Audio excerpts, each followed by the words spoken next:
Welcome to the most authoritative hour on TV. It's The Pulse. We're live from our studios in Kokomlemle on your digital terrestrial TV because we're free to air on DSTV channel 421 and Go TV channel 144. Remember, this is the home of fearless, credible, and independent journalism. Coming up this afternoon, Dubai Sheikh Ahmed Al Mouk, middleman in the procurement of Sputnik V vaccines for Ghana, terminates his contract agreement with government. This afternoon, there's a big conversation on how the country intends to cross this hurdle as we struggle to vaccinate the rest of the population. Let me correct a little impression. We did not actually terminate this contract. The supplier voluntarily has terminated the contract because he's not in the capacity to supply. Also this afternoon, there's the looming food crisis as the impact of a prolonged drought in some parts of the country may result in stifled supply of water for some food crops in the southern sector. We have details of what the Peasant Farmers Association say would affect the supply of farm produce to the market. Plus, we'll be making a stop in the Western region as a youth group with representation from the mining community and in Zimaland demand the immediate suspension of the community mining program launched 2 weeks ago. The Pulse is brought to you by Global Communities, Dignilu, Affordable, Safe Sanitation. My name is Aisha Ibrahim. Remember, we're also streaming live on YouTube and all our social media handles. Tweet at us with the hashtag The Pulse. My personal handle is the Nana Aisha. Always a pleasure to host you.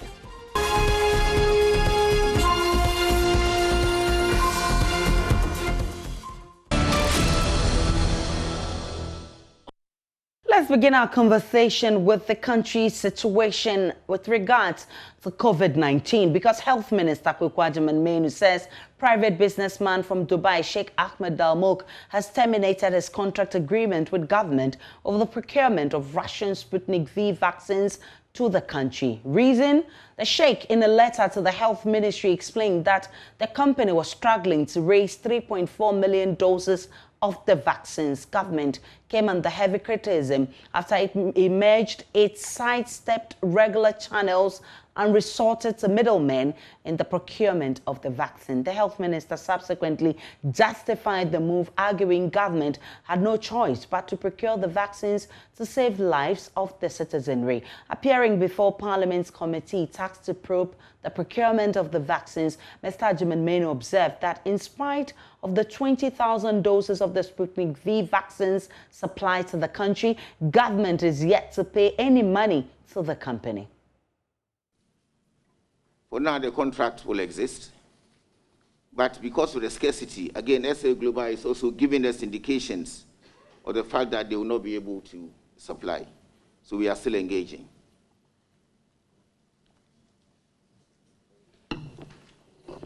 Yeah, Honorable Minister, you've been preaching scarcity. Is there any other provision as far as you are terminating this agreement? Do you have any further proposals that reassures Ghanaians that your office is doing all it can in the midst of scarcity to still secure vaccines for the greater population? Thank you, Honorable Chair. Let me correct a little impression. We did not actually terminate this contract. The supplier voluntarily has terminated the contract because he's not in the capacity to supply. Now, like I said earlier, we have other arrangements in place. What motivated me, the ministry, to go this direction was the fact that supplies from the big platforms we were going to get were going to be delayed. For now, the contract will exist. But because of the scarcity, again, SA Global is also giving us indications of the fact that it's still engaging.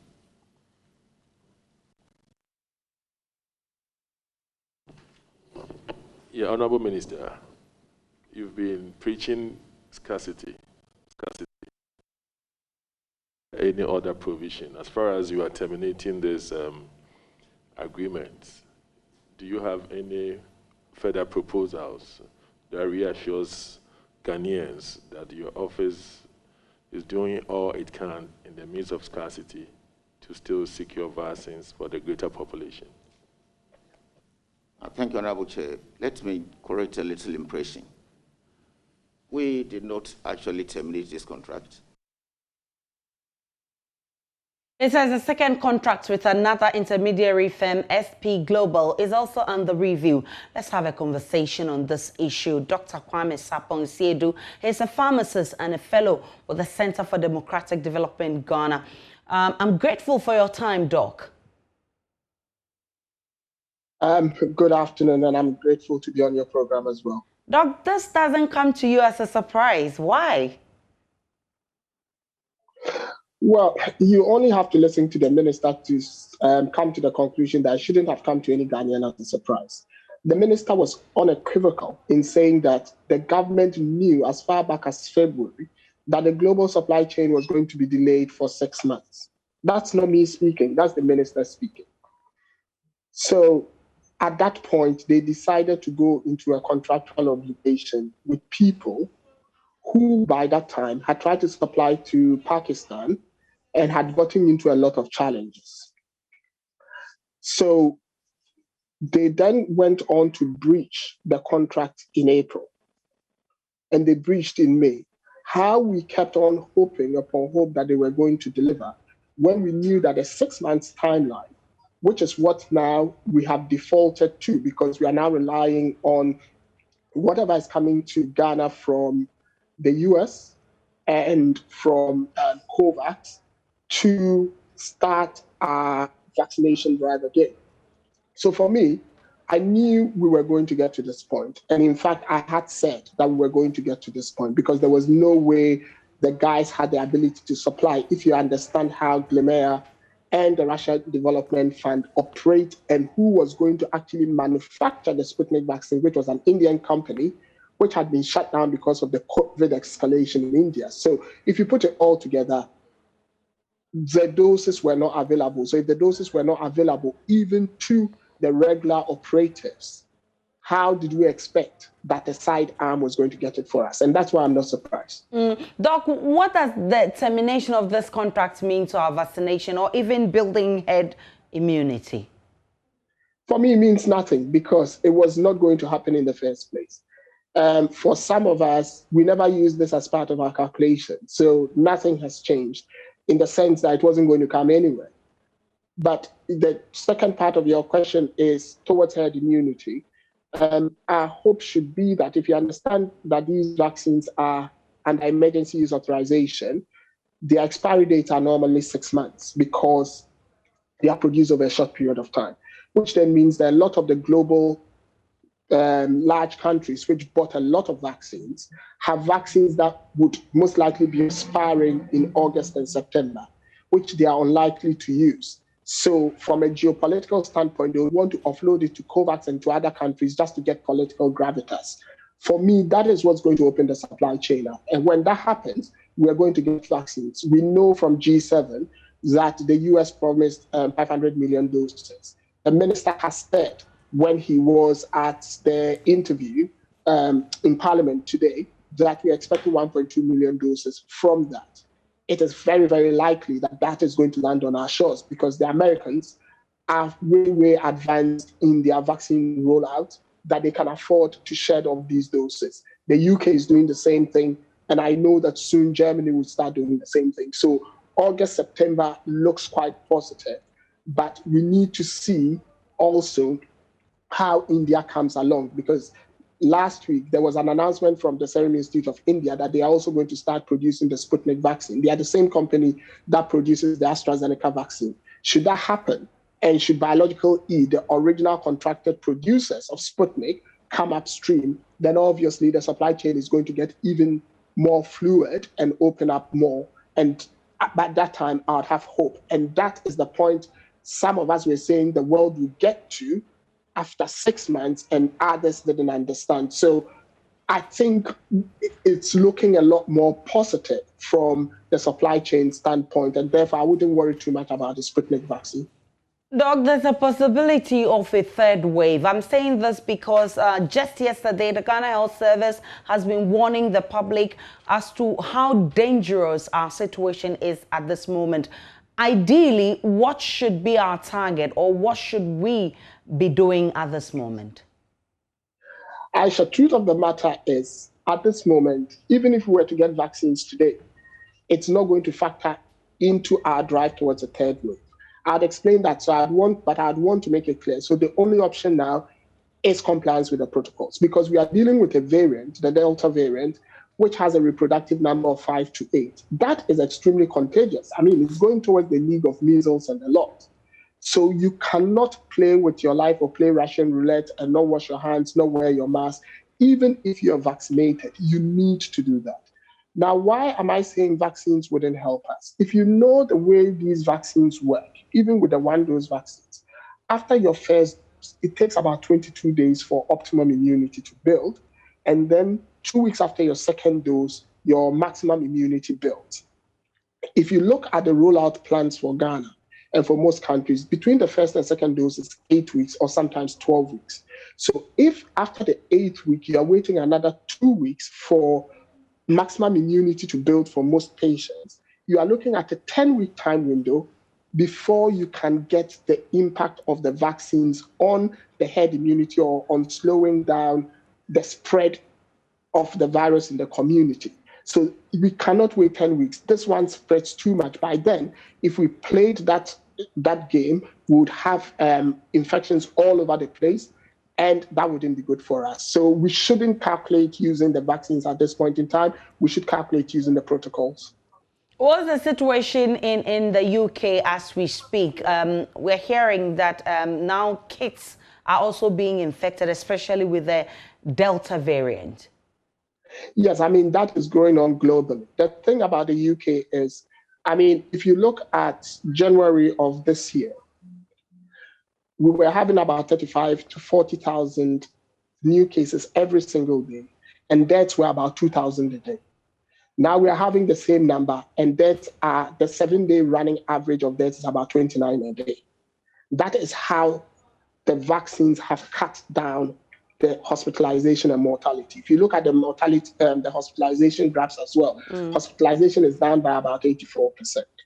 So what does that mean? It means that the vaccines are working. Okay. The other thing you see is if you take about the 40,000 people who are getting infected, you'd realize that about 35,000 haven't been vaccinated.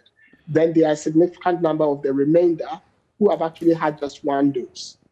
But the interesting thing is those who have even had one dose, like the Director General of Ghana Health Service said at the press conference yesterday, and those who have had 2 doses are highly unlikely to go into hospital, even though a few who are above the age of 65, unfortunately have had 2 doses, have gone into hospital and passed away. But the investigation also points to the fact that a lot of them have immune compromised conditions and their immune systems are not as robust, so they might not have gotten optimal immune protection for the vaccines they received. And that is why I'm saying that in the case of Ghana, if I look at all the data from the UK, in the case of Ghana, we cannot play that Russian roulette, because if we did, then obviously their immune systems are not strong enough, who probably have had 2 doses, who could get infected and could unfortunately pass away. So that is how I've linked the two, the UK and Ghana. Dr. Sapong Asiedo, extremely grateful for talking to us. He's a pharmacist and a fellow of CDD. The story so far with Sputnik V, and of course, let's look at some of the visuals on our screens so we can talk about the story so far with the Sputnik V, the agreement between the Ministry of Health and Sheikh Almond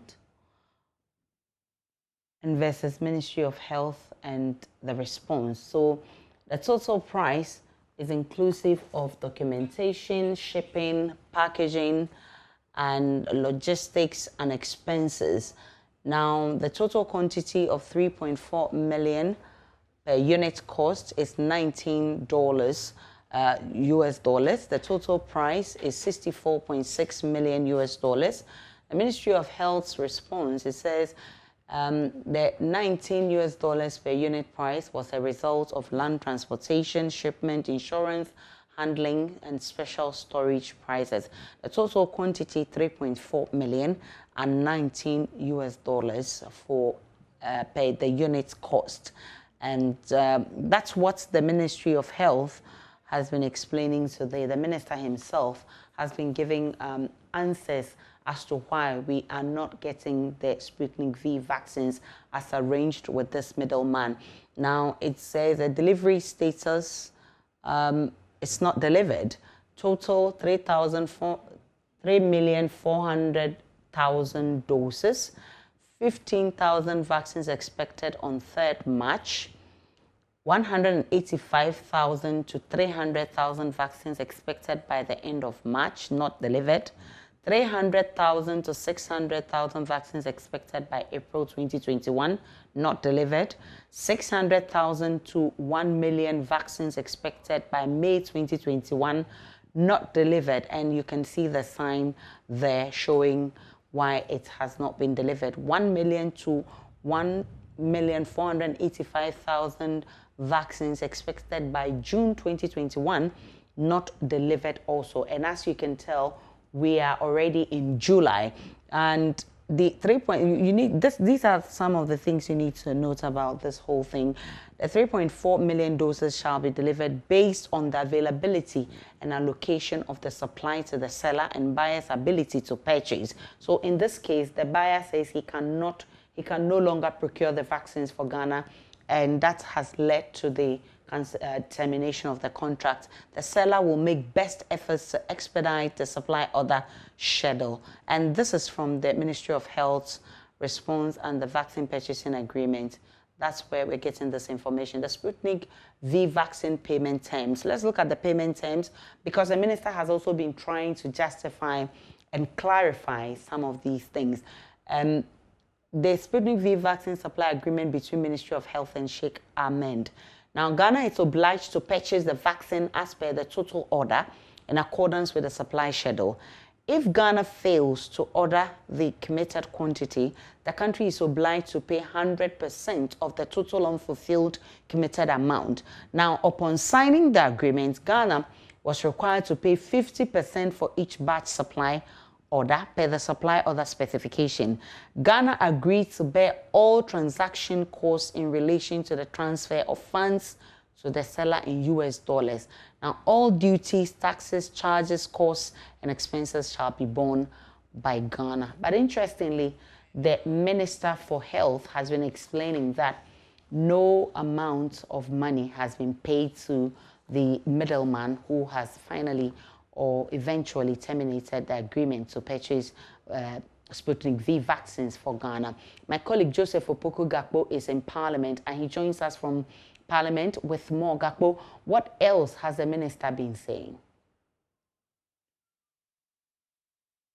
Hello, Joseph Opoku Gakpo. If you can hear me, I'm asking what more you can tell us about what the minister has been telling Parliament today. Aisha, the minister has also been indicating that even when it comes to the said amount in question, that has to do with the $19 that was negotiated to allow for the purchase of the Sputnik vaccines.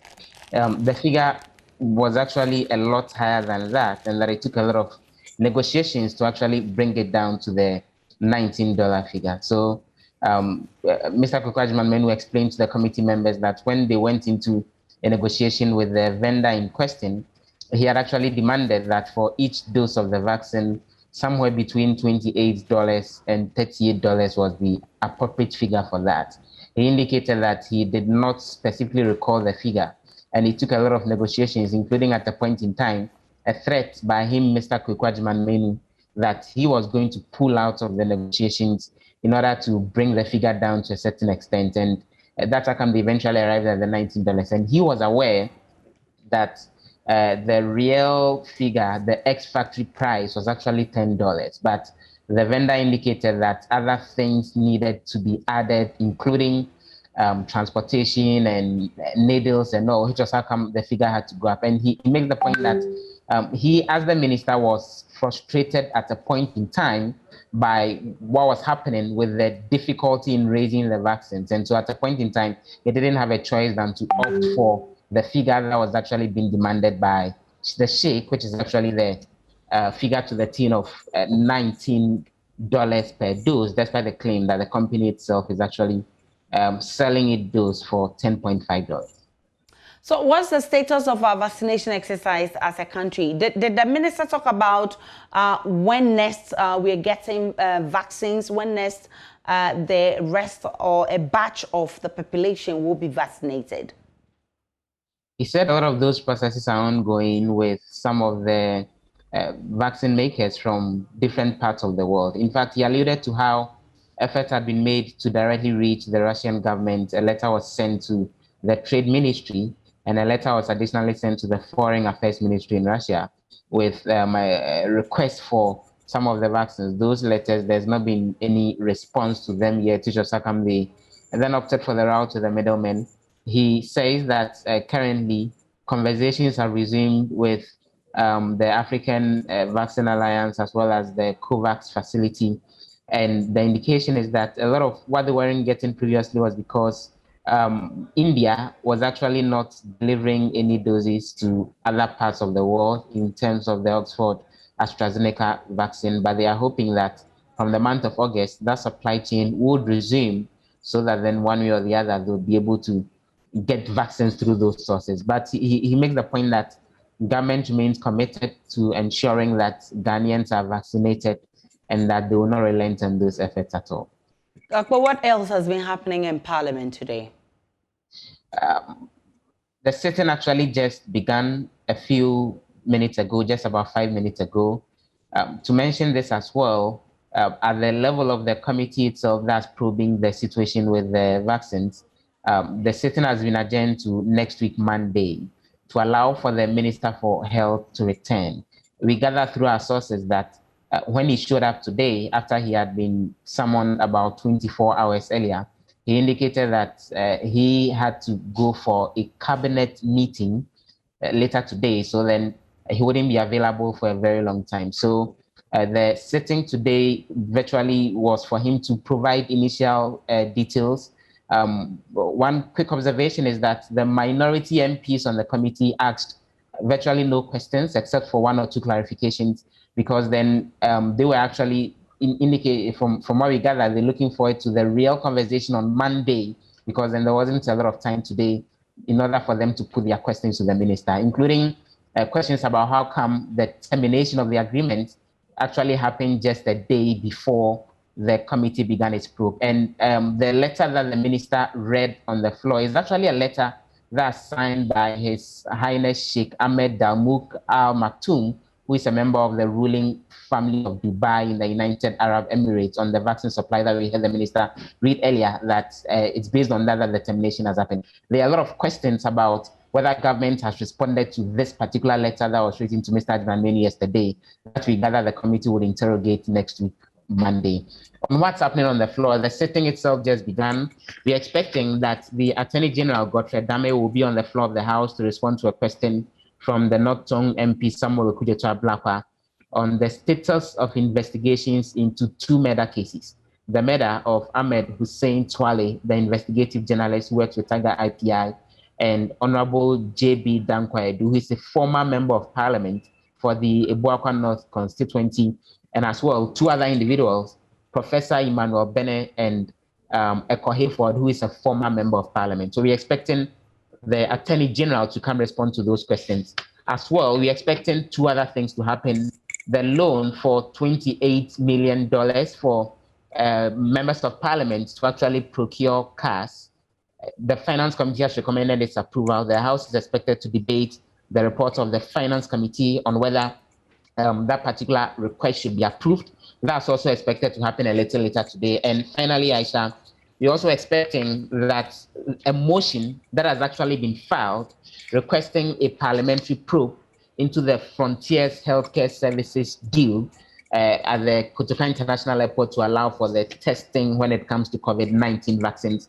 This being a private member's motion, which was actually filed by Haruna Idrisu, Muntakamu Barak, Okujetua Blakwa, Minta Kando, as well as 4 other MPs. We are expecting that the motion will be moved on the floor, requesting for a bipartisan committee to investigate the circumstances under which Frontiers Healthcare Services was awarded the contract at the Kotoka International Airport to actually deliver the testing when it comes to COVID-19. So we're expecting all of that in the next few minutes in Parliament. Aisha. Joseph Opoku-Gakpo is our correspondent in Parliament. We're monitoring events that will bring you more in our subsequent bulletins.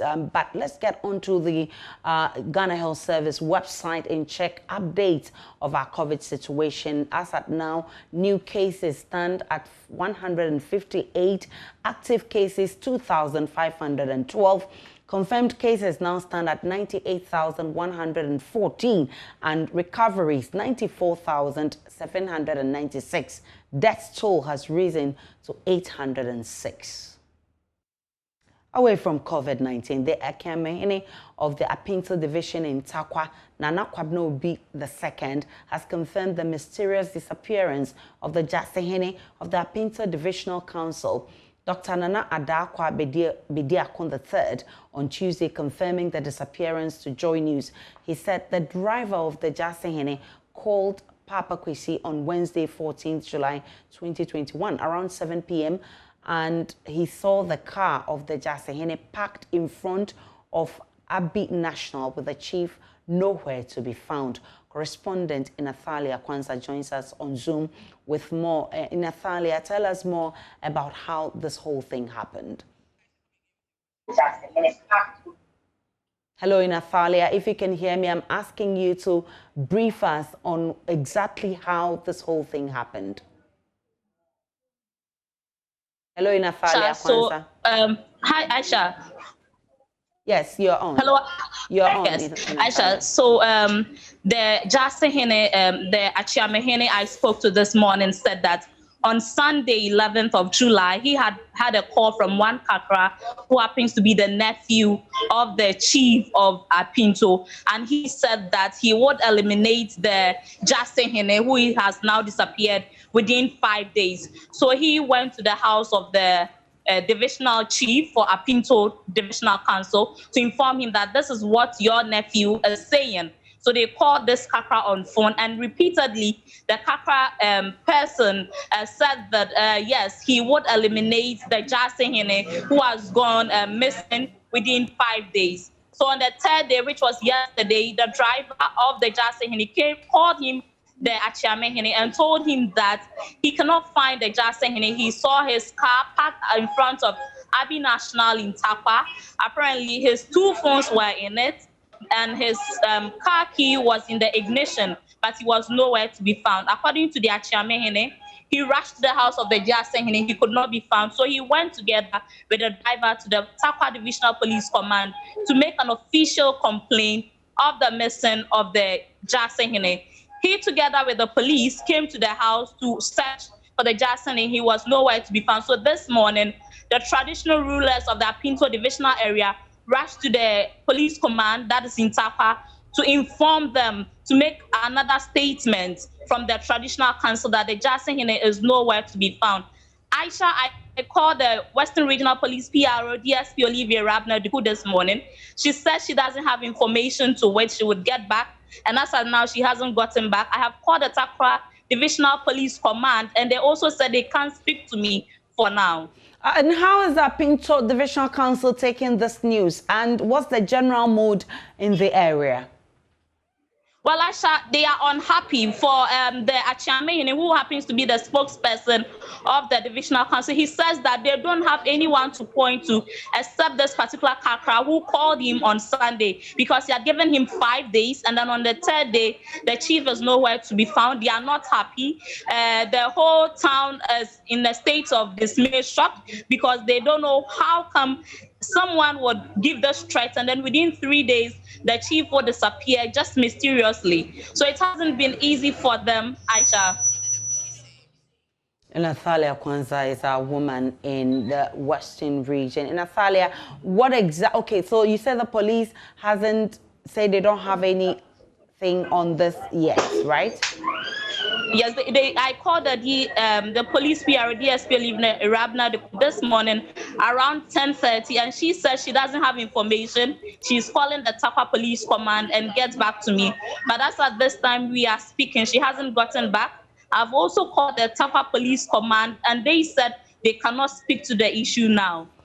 We have our lenses wide open, and we'll be bringing you any further updates on this in our subsequent bulletin. Deputy Majority Leader Afenyo Marking insists the Speaker's decision to refer Kennedy Japan to the Privileges Committee without recourse to parliamentary procedure is inconsistent with the practice in Parliament. Speaker Alban Bagbin referred the Asin Central MP Kennedy Japan to the Privileges Committee of Parliament for instigating attacks against JoyNews reporter Erastus Asaridonko. But the Ifutu MP argues Alban Bagbin set a bad precedent, a situation he believes would haunt Parliament in the future. He's been speaking to my colleague, Kwesi Parker Wilson. As a house, we've established our own conventions and practices.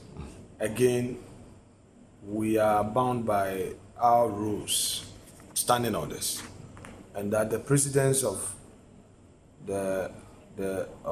application of such nature requires that when the motion is moved, it has to be seconded.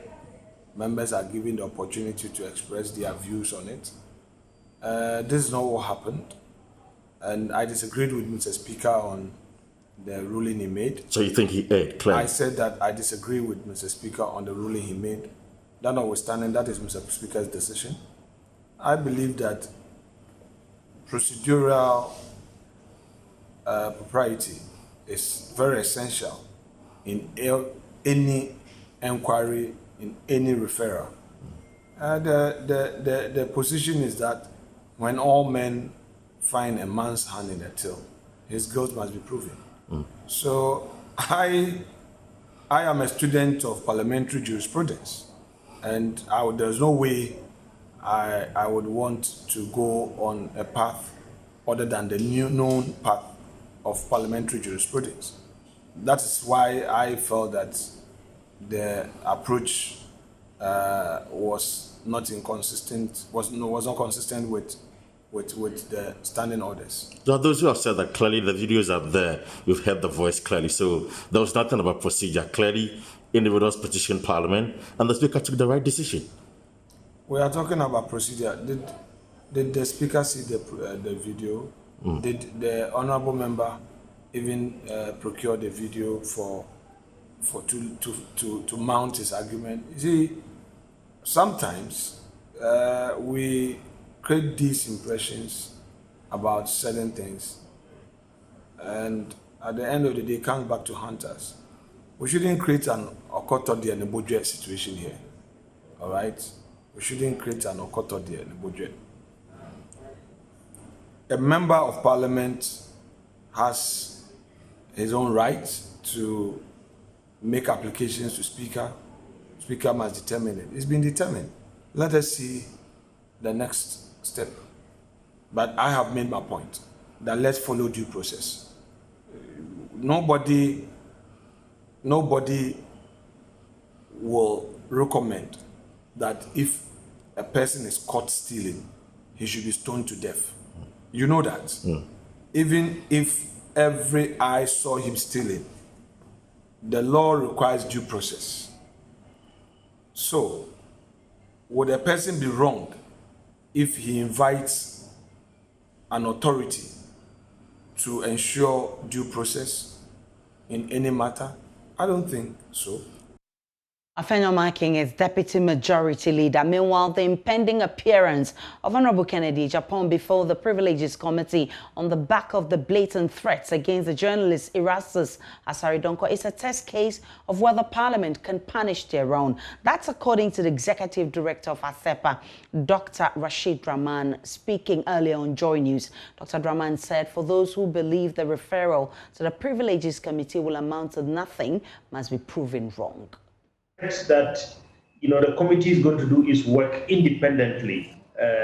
We expect that the chairman of the committee will lead the committee to do what is right And we also expect, perhaps maybe for the first time, to make sure that the records of deliberations of this committee is made public, so that at least we know where everybody stands in terms of what was discussed and what positions people took. So that at the end of the day, if he gets exonerated, at least we know the positions of every member on that committee. This time around, like what we have seen over the years, where anytime any member is referred to the privileges committee, the commentary that you hear even ahead of the deliberations is that this is going to amount to nothing. We are in the 8th Parliament, and it's a different Parliament altogether. And I just hope that things will be done differently this time around, so that if the member is exonerated, let's see, the evidence of why he's exonerated. If he's found guilty, let's see why he's found guilty. And then I think the most important thing is, the outcome should lead Parliament, if at all he's found guilty, maybe for the first time, let's see a Parliament that can bite its own.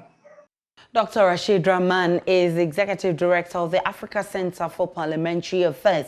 And when we return shortly on the pulse, there's a looming food crisis as the impact of a prolonged drought in some parts of the country may result in stifled supply of water for some food crops in the southern sector.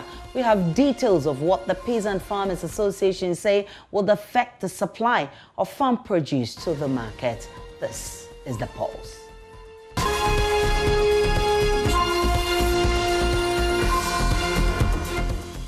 Welcome back to the Pulse. Latest inflation figures for second quarter of the year, which shows an upward trend of prices of food. This afternoon, there's a looming food crisis as the impact of a prolonged drought in some parts of the country, which may result in stifled supply of water for some food crops in the southern sector. According to data from the Ministry of Food and Agriculture, a 2021 farming season experienced some 10 weeks of drought between March and May, the situation which meant that some crops would experience just one of the two rainy seasons, left about 79,002 hectares of total maize farmland uncultivated out of 246,075 hectares. The Peasant Farmers Association is worried that this would affect the supply of farm produce to the market. We'll hear from them shortly, but already the situation has led to an increase in inflation figures for the second quarter of the year. Here's Government Statistician Professor Kobnenim with details. This is the first time in many years that a country has recorded a single-digit inflation for 3 consecutive times, despite the marginal increase in prices of goods and services as compared to previous years. From April till June 2021, the nation recorded single-digit inflation rates. However, the slight increase in inflation in June was due to the increase in price of fuel, which pushed transport and food inflation rates up. The government statistician, Professor Samuel Ening, explains what this means to the cost of living. This literally means that between June 2020 and June 2021, on a year-on-year basis, prices of goods and services have gone up by 7.8%. On a month-on-month basis, that is with a CPI of 129.2 for June 2021 and a CPI for May 2021 of 127.6. Between May 2021 and June 2021, prices of goods and services have gone up by 1.3%. Now let's bring in Charles NYAABA, who is with the Peasant Farmers Association, for a better appreciation of the situation. Charles, I'm grateful for your time. Tell us how exactly this has affected the season. Thank you so much. Let me say good afternoon to yourself and your listeners. If you take Ghana, we can break it into the various agroecological zones. So when you take the southern and the transitional zone, which comprises of the Bono region, Bono East, the Asante region, coming to Eastern region. That is where we usually experience 2 cropping seasons, the major season and the minor season. they have experienced serious drought when it was about to start the major season. The time we were expecting the rains in those areas, it never came. We are just about entering the minor season, and that's where the rains are now starting to come. So it means that the major season yields are likely to be affected because the rains did not come on time. Now, when you come to the northern part of the country, that's the Savannah zone, we have just started our cropping season, and I think it delayed a bit. We were expecting the rains around May so that we start planting, but it delayed. But the moment we entered June 15, we started experiencing the rain. So from that time till now, planting is still ongoing. So to me, I would say that if you come to the northern part of the country, so far, it's not that bad as we thought it was going to be. And it will be difficult for me to draw conclusions that this is going to affect our total output by the close of the year. Since we have started and the rains are following, so if you follow like that, to me, I think it will not still be bad for us, except that in the southern part, that the early crops that we usually do in the major season experience some setback. So that is likely to also reduce the supply in those areas. Now, I know, how dire is this situation, Charles? Yeah, for the northern sector, I don't think it's that bad because since when the rain started, it has been coming regularly, and then most farmers are still planting. I've just done planting my maize, sorghum, and then rice last week. So for the northern sector for now, I don't think it's too early for anybody to paint any negative figure. But when you go to the transitional zone and the southern zone, that's where we have serious problems, especially crops like maize. Many farmers, more than 50%, couldn't actually plant. Those who plant, their crops welfare. So that is how bad it is in those areas. But you realize that in recent years, we have greater chunk of our cereals coming from northern part of the country. If you take maize, for instance, we have greater quantities of maize coming from the southern, east, and west, from the northern region, and then from Bolu area. And then so far, in terms of the rains, I don't think it has affected us that much.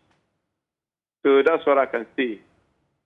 Charles, hold on a second for me, because Greek Minister Usufri Akoto says Ghana will begin local production of fertilizers soon. He says the president is in talks with leaders in Morocco to procure plants for the country to begin local production of fertilizers. His assurance comes as some suppliers of fertilizers bemoan the delay in payment of subsidies and taxes imposed on them. We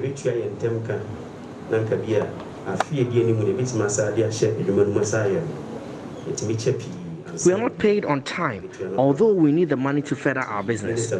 We plead with the minister to ensure that we receive the subsidies on time. Subsidy payment,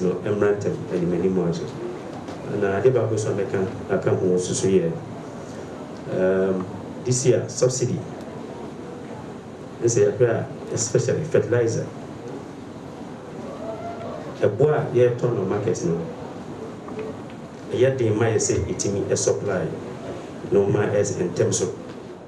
Also, we find it hard to supply our fertilizers because prices on the world market are very high, making it difficult to sell through distribution channels. Fertilizers distribution channel, the free distributor, so the called retailer, the second, the nurse, the inspector, it is what it is, a feed, you know. Due to this, we do not make enough profit, and this makes the job less appealing this year. Now, the more can fertilizer price, Mr. Bonzo, any road fair journey Felicia, Manunum, and the more kind there. Because I mean, you know, back one, a better time at the action. Just as Mr. Bonsu said, we do not produce fertilizers here. The president is now in talks with the leaders of Morocco to install a plant in the country in order to do just that. Until that happens, we have to import the fertilizers.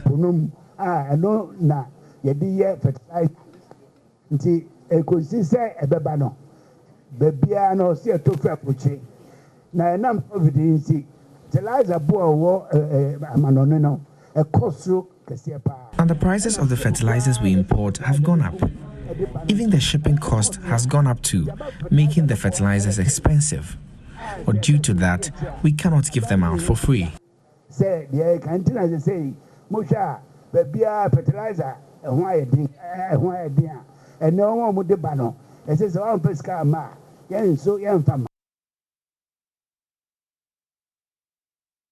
Charles Nyaba is still on with us. Charles, we know currently there's shortage of fertilizer in parts of the country. Now, how are your members coping? Thank you. You know, crop productivity is subject to a number of factors. The rain, as we discussed earlier on, is one. The good seed is one. And nowadays, fertilizer is one of the key factors that determine the output of crop productivity. This year, I'm currently in Upper East, and I've toured almost all the districts where our members are, and the situation is that bad. The ministry gave me some trucks to supply to the farmers. The moment the trucks came, the farmers queued from 6 a.m. to 8 p.m. to get the fertilizer to buy. And it couldn't even serve 10% of those farmers who were around. And this is the period for us to apply the fertilizer.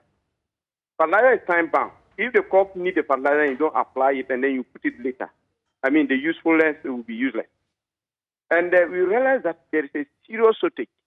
Farmers are willing to even pay higher price for the fertilizer. There's no fertilizer available in the market. Even the open market fertilizer is not available.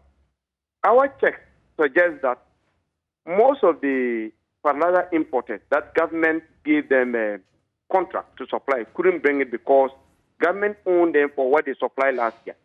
So we have about only three companies who are able to bring fertilizer into the country. And to them too, the price that government is asking them to sell to the farmers, according to them, when they sell that, they'll run at a loss. So they are not able to give margins for retailers to bring it to the farmers.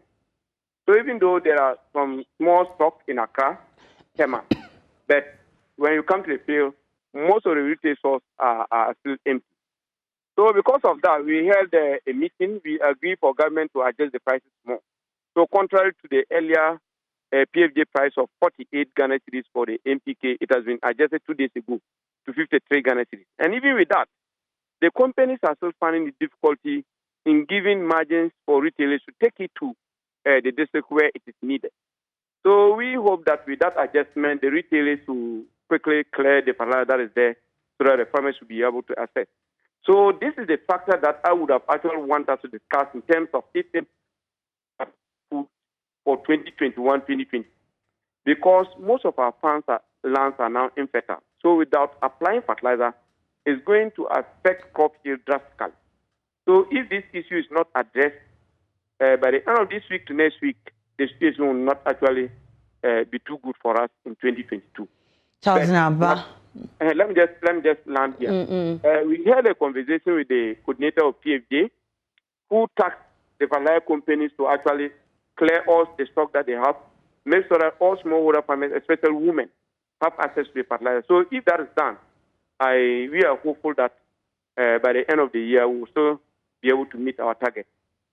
Thank you so much, Charles Nyaba. He's head of programs and advocacy at the Peasant Farmers Association of Ghana. It was great having you. Now, President Akufo-Addo has appealed to the chiefs and people of the Upper West region to collaborate with security agencies in the region to check the smuggling of subsidized fertilizer to neighboring countries. He says the fertilizer is born out of the Ghanaian taxpayers' money and should not be allowed to be carted out of the country by a few greedy criminals. Last month, about 13,500 bags of subsidized fertilizer valued at 1,602,000 Ghana cedis were smuggled to Burkina Faso. President Akufo-Addo made the appeal in his final day of visit to the constituencies in the Upper West region. JoyNews' Upper West Correspondent Rafiq Salam reports from Nandam. President Akufo-Addo, final day tour of the Upper West region, took him to the Nandam municipality, where he met members of the Nandam Traditional Council. The chiefs, led by their acting president, Naduma Piele, was commending President Akufo-Addo for initiating several policies which has impacted on their lives, also enumerated several challenges they want him to address. We acknowledge your government effort in completing the tarring of the Laura Nandam Hamley Road, which, while we still await works on the Kamba. Also, the construction of the Nandam Coast to that road has stalled. We wish to appeal to you to facilitate the resumption of work on that stretch of road.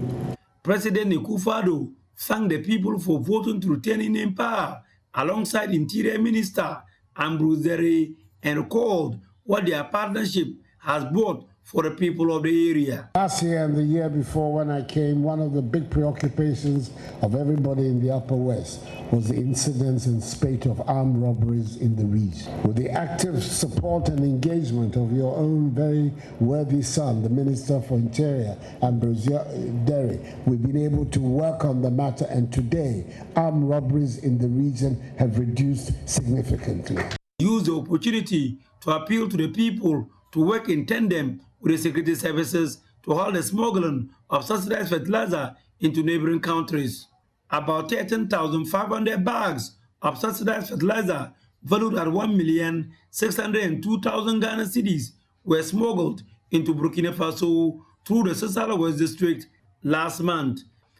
I want you to enhance your cooperation with the security agencies so we can stop the smuggling of fertilizers from Ghana to our neighboring countries. The fertilizers are being given to our farmers at a subsidized price.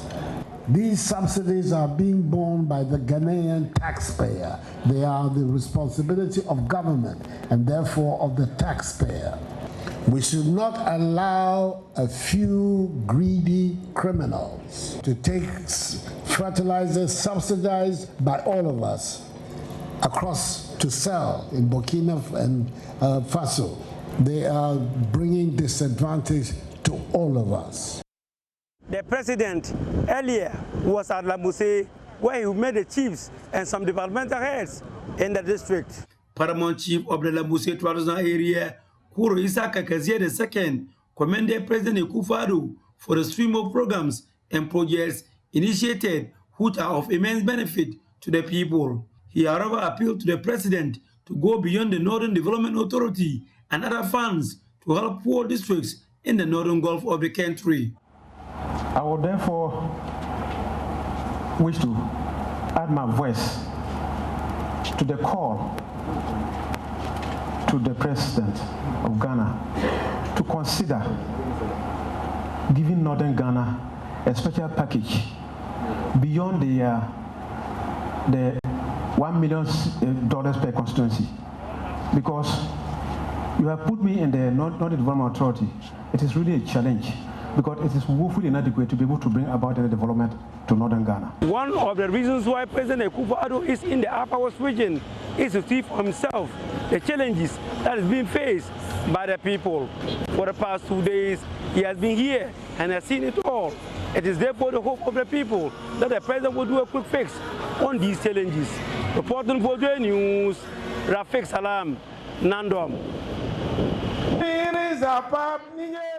Thank you, Inakar, in the studio. My name is Aisha Ibrahim. Of the 1,450 fatalities recorded between January and June this year, 622 of them are on motorbikes. And interestingly, though, the northern region, where motorbikes happen to be the main mode of transport, it doesn't appear to have as many deaths from motorbike accidents. What could the riders there be doing differently? Setquan Boateng reports the relatively low number of fatalities has to do largely with discipline. First-time visitors to the northern region, especially from Accra, will be struck by the number of motorbikes on the streets here. Here, men, women, and even children ride to and fro in admirable fashion. Indeed, motorbikes far outnumber cars. Every household, there is a motorcycle. Every household, you see a motorcycle. So that the motorcycle has become the simplest medium of transportation for everybody.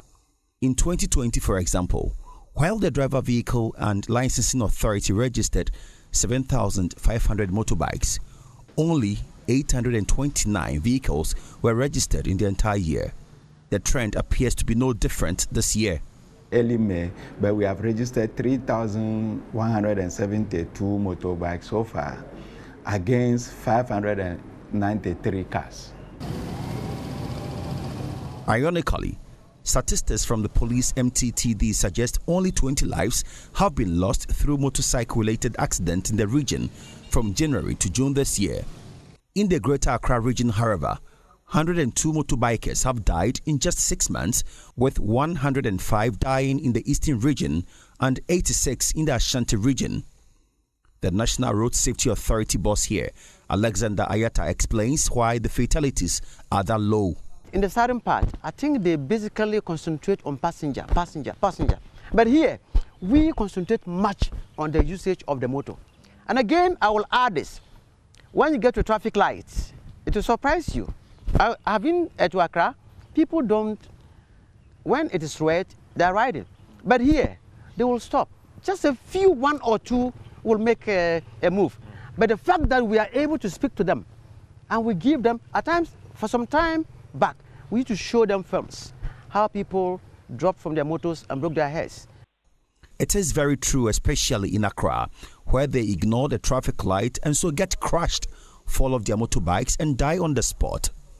And for those who die, most of them wear no helmet. But in Tamale, some places are designated no-go zones without helmets, and Mr. Ayata reviews. Catholic Church, no helmet, no entry. You were there, you saw it. Not only the church, but any institution belonging to the church. We want to even extend it to other areas. So how seriously riders pay attention to their safety shows in how few of them are getting injured when they are crushed compared with riders in Accra, Eastern and Ashanti.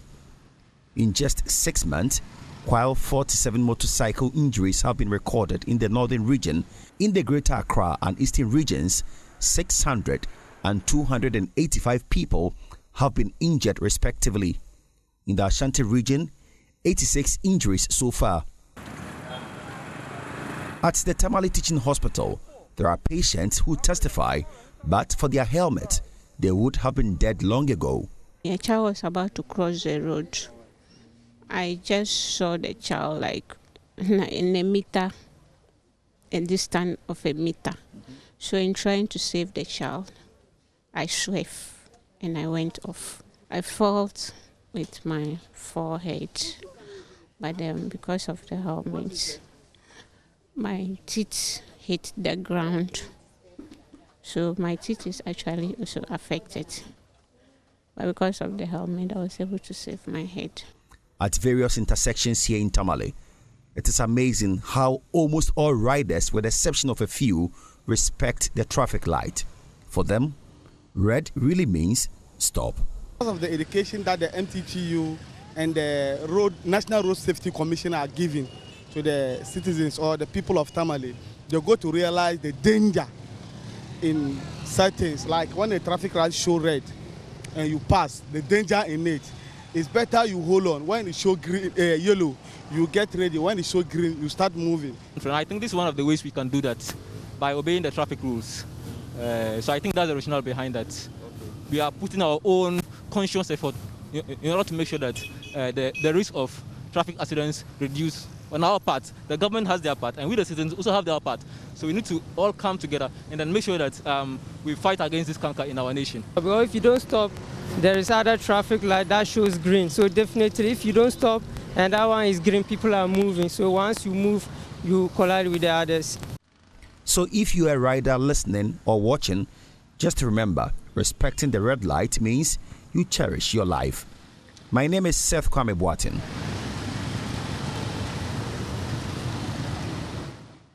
And my name is Aisha Ibrahim. Because you need to arrive alive. We'll take a break on the pulse. When we return, there is more of analysis of the developing stories. Do stay tuned in.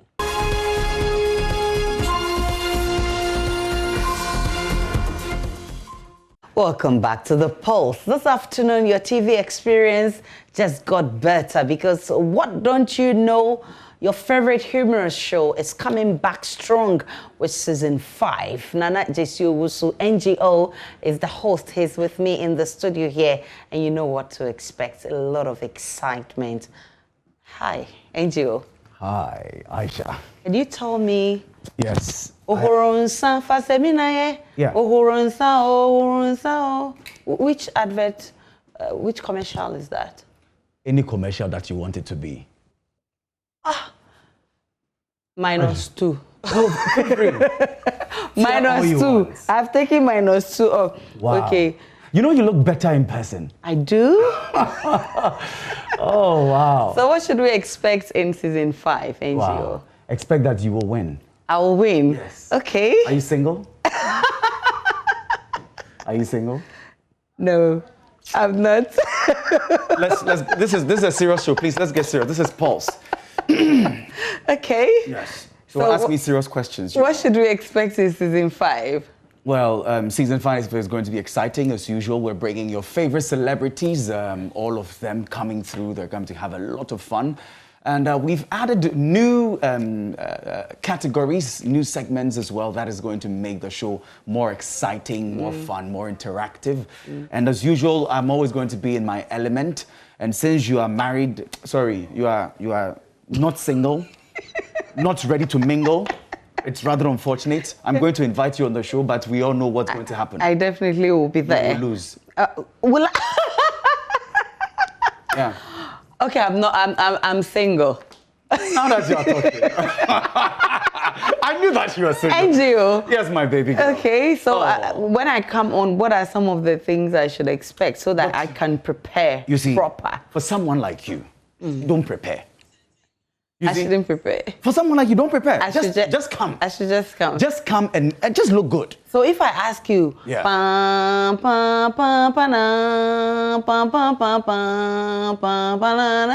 which commercial is that? Yes. Yes, a pampana. Any 2 -2, when you're -4. Okay. Oh, keep going. I like the way you are tearing me. You know, I'll also tell you, and then we'll have to meet somewhere to, make sure that it will get together. But you've already promised me that I'll win, so yes, if you don't have to go back to your word. If you stay single. If I stay single. You know what I mean. What time does it air and on which channel? Yes, so it's starting on Saturday. It's every Saturday, that is 5 p.m. on Joy Prime, the new Joy Prime. So we're bringing new stuff to, just complement the new face of Joy Prime. And this is one of it. So it's going to be really exciting. Yeah. I'm already excited. Viewers, watch this. I'm very excited. So your mood can actually determine who wins and who loses. Of course. Oh, really? But the truth about this show is it's a satire. So it's something that reflects the society. That's what we decided to do. So while we're building the show, we wanted something that, in as much as it's fun, it's exciting, it has to be educative and has a subtle message in there. So we created the show to mirror the society. So my character is the corrupt, nepotist, the person who accepts bribe, who is harassing women, all of that. So that is my character. So if I like you, like every other place, you're looking for a job, and I tell you that, come in for points,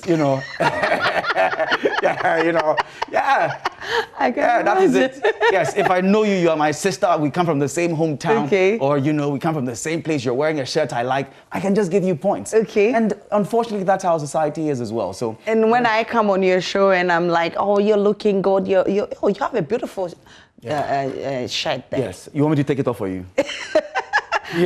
That should help me to win, isn't it? If I say kind words. Of course. And if you touch me quite yet, hey, I'll give the show to you. NGO. Oh, Aisha. Season 5. Yes. How has the season 1, 2, 3, 4. How has it been? It's been exciting. It's been very exciting. We've had, very good reviews. People love the show. We went on a short break, and then a lot of people have been asking, why is the show off? When are we coming back? A lot of people keep asking, and it's a family show, so it's something that cuts across. Everybody can watch. It's universal. So it's been exciting so far. The reception from the public has been great, and of course, Joy Prime has been very supportive as well. So yeah, I think it's been good. So we're looking forward to an exciting one as well. Okay, so should I give you one more? Because you already have -4. Yes, you can give me. Do you want to redeem yourself? Yes, give me. Anything that you want, just give me. Okay? Okay, so you have -4. When I come, you will pay for this -4. How do you want to pay it? You want to pay in kind? Oh, yes, of course. I will pay in kind. And that's NGO for you. And you have to expect season 5 on that show. What Don't You Know? It promises to be amazing. And I'm already excited about it. This is The Pulse.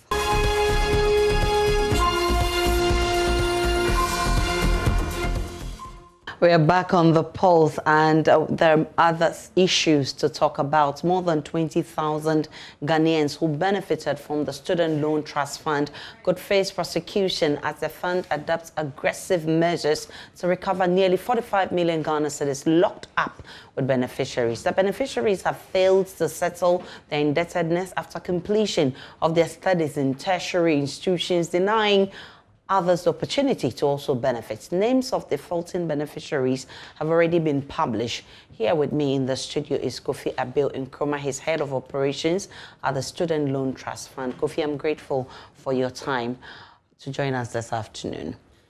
Thank you very much. How did we even get here? Well, thank you very much, Aisha, and good evening to your cherished viewers out there. This particular month of July, Student Loan Trust Fund has dedicated it as Repayment Awareness Month. And it's something we started way back in 2019, and I think it's doing very well. What we normally do is in the month of July, we try to reach out to borrowers who have taken loans and are paying and are not even paying as expected, and those who are not paying at all. Like you rightly said, the 20,000 borrowers who are in default, when they come to Student Loan Trust Fund, our act, that is Act 820 of 2011, Section 26 of it, stipulates and explains the meaning of default. If you give the loans to you and you are due for repayment and after 6 months, you have not paid any amount, we term that borrower as a defaulter.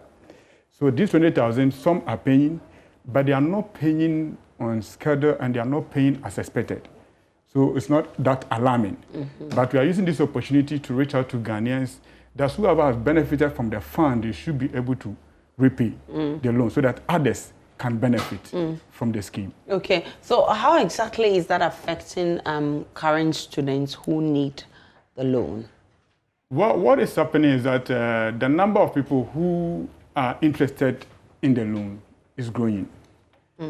And as a result of that, we also need the funds to disburse. And our major source of funding, one is Get Fund, another is the communication task, and another one is the loan repayment. And now we see that the loan repayment is becoming the major source now because we have put in place good mechanisms to reach out to those who are owing to pay, like what we are currently doing this afternoon here. So as a result of that, we are able to get people to pay. So if somebody has taken the loan, the person refuses to pay, it's denying somebody an opportunity to get tertiary education. So we want to use this medium to reach out to all borrowers, those who are paying and those who are not paying, and even the guarantors, that they should reach out to those that they guaranteed for, so that they can pay and make the funds sustainable, so that other people who are out there can also access the funds. And do you have a plan for this recovery exercise? Yes, the fund was established in 2005, and we started our disbursement in 2006 and 2007. And those who were due for repayment started somewhere in 2011. And we have a full recovery unit that we have all the mechanisms in place that will reach out to borrowers. And let me refer to our act that we are currently using. Section 24 of the act stipulates that if you're an employer, for instance, multimedia, if you engage somebody, you need to inquire from the person whether the person has been a beneficiary of the fund. Then you inform the trust fund so that we send the person's bill to you and be deducted from the person's monthly salary and give it to us. But because we have structures in place, even though it's in the Act, we don't wait for you, the employer, to reach us. Okay. We will be able to reach you wherever you are through SNET system. So when you account for the loan, we ask you to bring a SNET number. And that SNET number will tell us to know where you are working. So we even approach multimedia that this person who is working with you took student loan when the person was in university or polytechnics. Okay. Please deduct. At the same time, too, we have a very strong PR system, PR unit, like what we are currently doing. Reach out to those who are also not in the formal sector. Maybe they are in the informal sector. And we have various forms of repayment platforms that those people can also pay. So far as recovery is concerned, I must say that we are doing very well. Somewhere in 2019, when we had a recovery month, in the month of November, we published a list of defaulters in the papers. And we were able to reckon more than 4 million Ghana cedis in the month of November. And even though with the COVID situation, which has affected us one way or the other, but we are still doing well. So is there a sanction regime for those who do not conform to the rules? Yes. When you take the Act, Section 26, 27, 28 of the Student Loan Trust Fund Act 820 stipulate the procedures. If you fail to pay, you need to get your guarantors. Okay. And here's the case, the guarantors will also get in touch with you. If you fail to pay, then the lender of last resort is to fall under guarantors benefit. Then we do that from there. But apart from that, we don't really want you to get there. We would try as much as possible to locate you so that you will pay. And if that one also fails, we can take a legal action against you. We can also go ahead to publish your names, your pictures in the papers like we did in 2019, which this year is likely we are going to do it again. And we don't want you to get there. That is why we're using this medium to reach out to those who are in default and those who are not paying to do to pay. If you're having any challenge, even with the repayment, the best thing to do is to reach us. You can come to our head office or any of our zonal offices across the country, have a discussion with us. We understand you, and you have a payment plan that can be convenient for you. Thank you very much. Kofi Abiu Nkrumah, he's head of operations at the Student Loan Trust Fund. We wish you all the best as you try to recover your debts. We'll take a break on the pulse. When we return, there is sports. Thank you very much.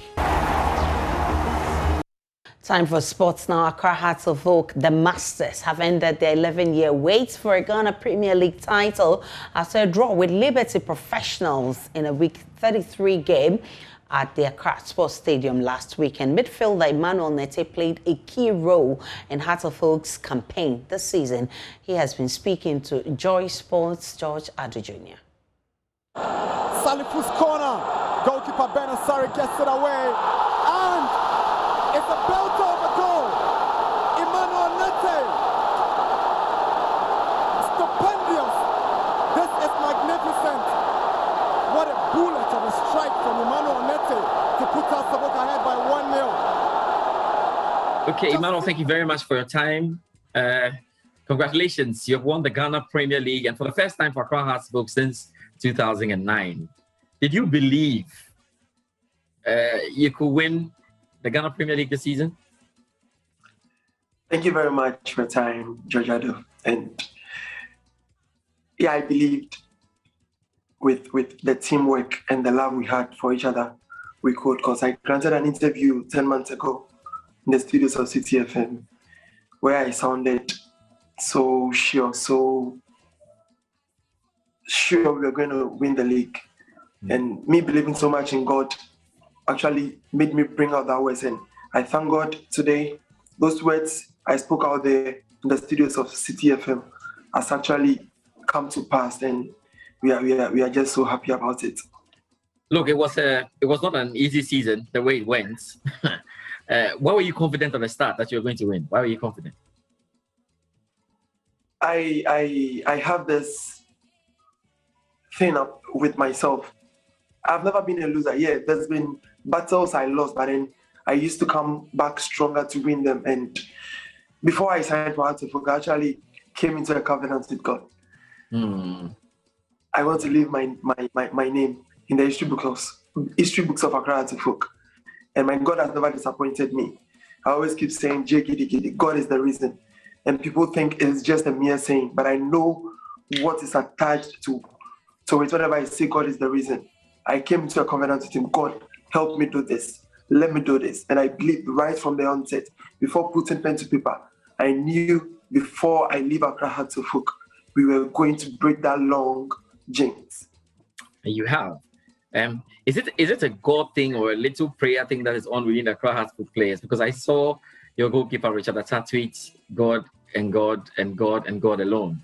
Have you guys been having long, all-night sessions and praying every time or something? Yeah, as a team, we have our prayer sections, and then individually, whatever we believe in. And I am a staunch believer of God.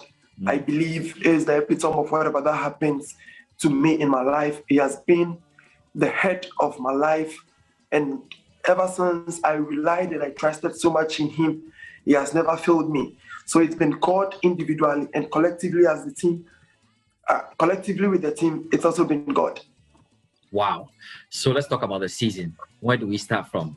How have you managed working under maybe 3 managers in one season? How have you managed that? Yeah, my first manager was Neodrum, and then Ninoy took over, and then Papich came in, and then Coach Samuel came in. It was great working with all those managers, and I actually learned so much from each and every one of them. I was just unlucky, injury setting, but then they are part of our careers. So I just took the positives out of it, that anything that happens in my life is for a reason. God is taking me back, and then my comeback is going to be great. Aside the injuries that took place, I'm happy I was able to work with all these great managers, and then they added something to my playing, and I thank them. I thank them so much for what they've done for us. Wasn't it challenging a bit, to have to start suiting different styles? So, Odum had to do something, Nino had to do something else, and Papesh had to tell you to do something, and then someone who came with something different. Were there a lot of differences in there, and how did you manage the challenge? Yeah, there were a whole lot of differences, and then training under all these great coaches. But then it's up to you, the player, the mindset you have. Because I'm a player who thrives under any manager. Even if it's a new position, I quickly try to adjust, and then I just do it for them. It was challenging. We complained. Sometimes it's so difficult. But then, and as much as it's difficult, when you're having the right mentality, the right mindset, and you put it into prayers, I believe it's going to work. Because I've played different positions under all these managers, and I believe it's actually making me better than I used to be. A lot of people have spoken about Salifu Ibrahim as one of the great sensations when he joined Accra Hospital, what he was able to do in the last few weeks of the season, or let's say in the second round of the season. You have played with him in midfield, and you are the best person to tell us what kind of impact Salifu Ibrahim, brought to Accra Hospital. And you felt it in the midfield, so tell us about him. It was just great when he joined, and luckily for me, when he joined, he became my roommate. Oh wow! So I actually spoke to him since I was in the club before, and prior to this season, with the just truncated league season, I had an almost near perfect season when I joined Atufuk. So I actually kept talking to him, just keep his head cool, keep calm, do what he does best, and trust me, with the Phobian family, with the love they have for us, he's going to try it. And there's one person who listens a lot. With his creativity we had in the midfield, more of the task that was given to me last season was actually taken away. So I actually had to help Afutu more in the tackling, and then leave the creative best for Salifu to execute that. And I thank God we were able to create that formidable partnership and relationship, love for each other, speaking to each other, understanding, and then we created that great and strong midfield we have now. And I'm so happy. He really brought the charm he had at 11 Wonders to a big club like Atufuk, and I told him not to let the pressure get to him. Yes, this is Atufuk, the biggest club in Ghana. The supporters are going to talk. Everybody's going to talk. But just keep your calm, keep your cool. Go out and do what you know best for the benefits of the club. And trust me, your name is going to be a household name. And I thank God we are here today. Look at that midfield of yours. Imanete, and I'm not putting any of that. And Sabuchi is great as well. Benjamin Futu is great as well. Salif Ibrahim these days. The four of you, Manav, Uma, you've got such a crazy midfield. So how enjoyable is it to be with them on the pitch? It's so fun. I just enjoy every bit I spend with them on the field because we work as a team. It is not about any individual accolades, any individual performances, but then we go out there, play for the crest. And at the end of the day, we are being signaled out by the supporters. But then, hey, even if he wins the man of the match, he tells us, look, this is for the entire team. If Afutu wins, he tells us this is for the entire team. Because without us, he wouldn't have made it. And this is the love that has actually brought us to where we are today, brought the happy faces, brought the happy smile to the faces. Yes, people are singing. And tell me about that song. What is this song? So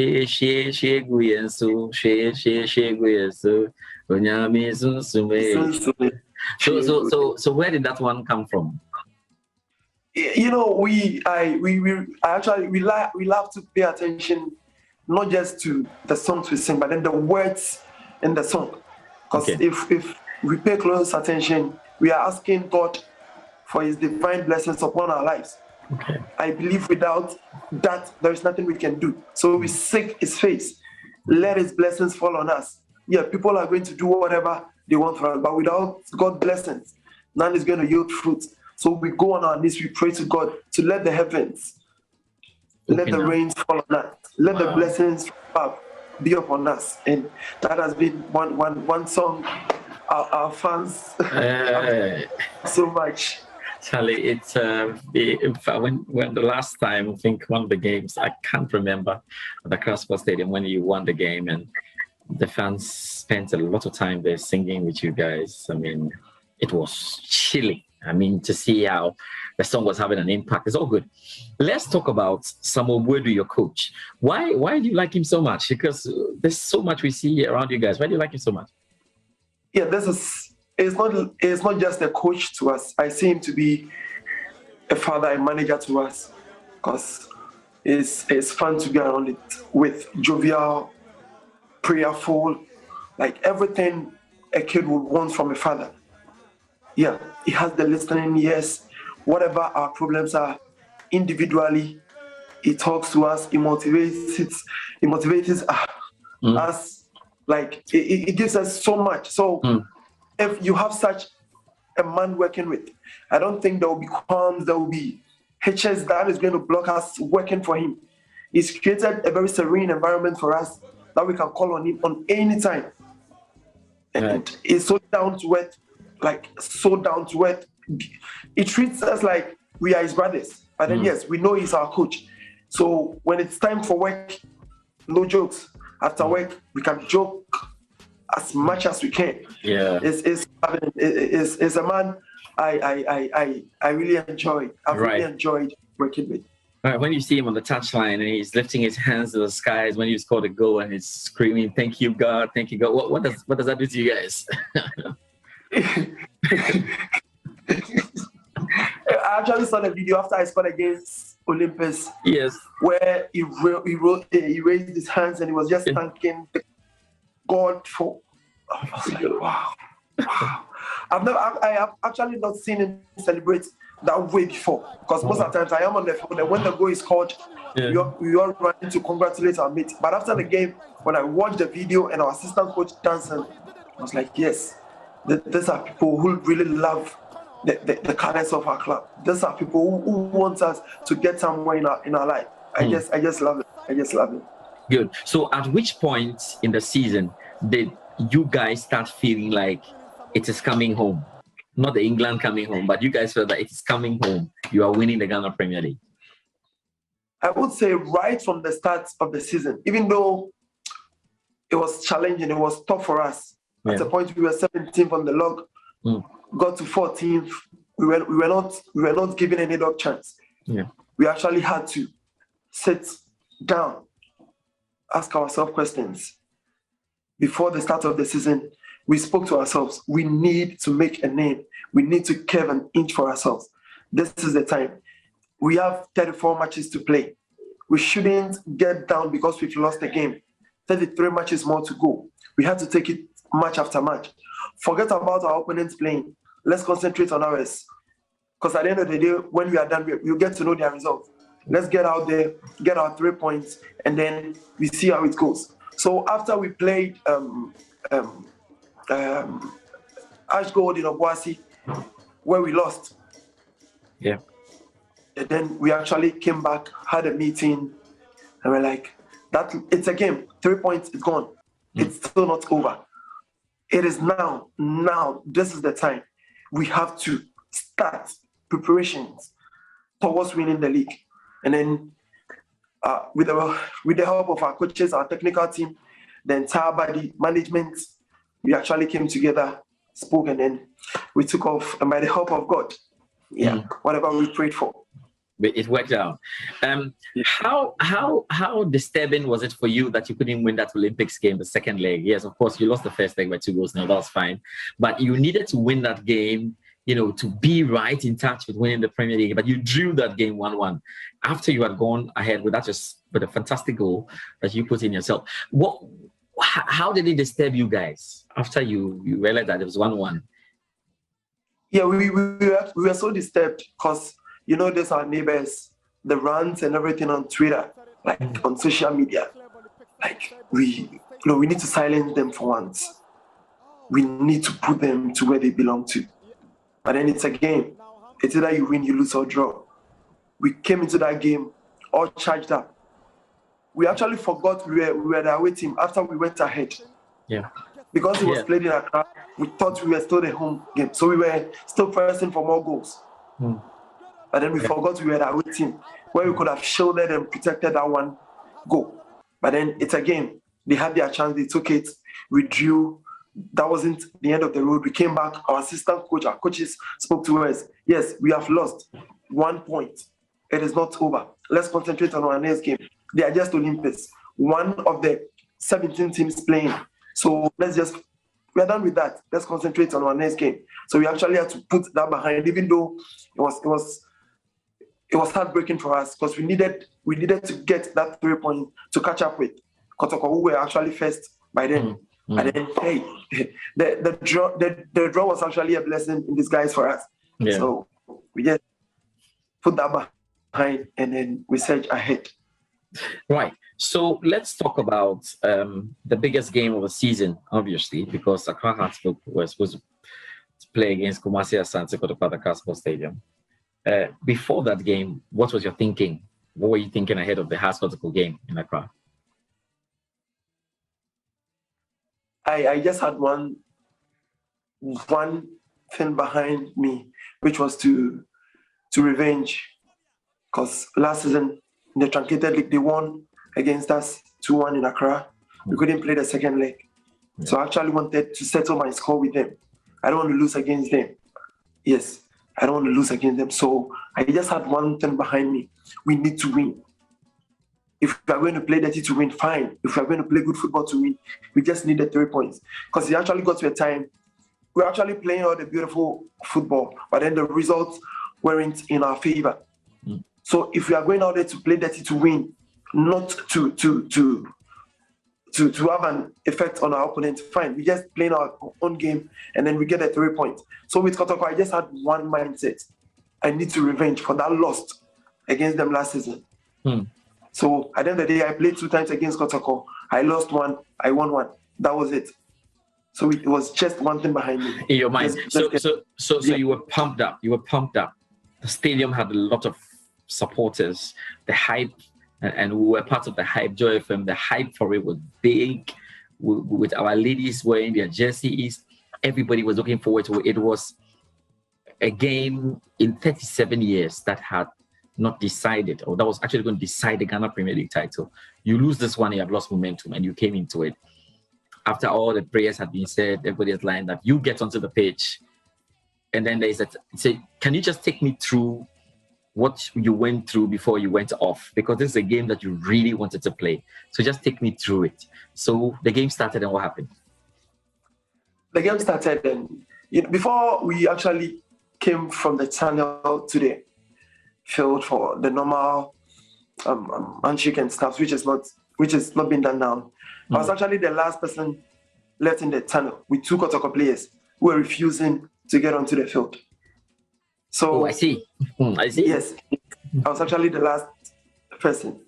So they were refusing to come, and I told my guys they should go. I'm also going to stay here with them because it's been long. It's been a long time. Anytime we are playing home, they are waiting. That's what they want, and this time we are not going to allow that. This is our home. This is our fortress. We need to we need to protect it. So if people actually paid close attention to the team photo, I was the only player who wasn't part of the team photo that day. Yeah. But then I didn't know where the Kotoko 2 players passed, but they were able to join. And I told my guy, it's just a team photo. Come on, let's go out there. So we went onto the field. The crowd, everything went so well. We started the game, and after just 5 minutes after a tackle on Fabio Garment, and then I took the ball, I just had something like a tear in my thigh. And I was like,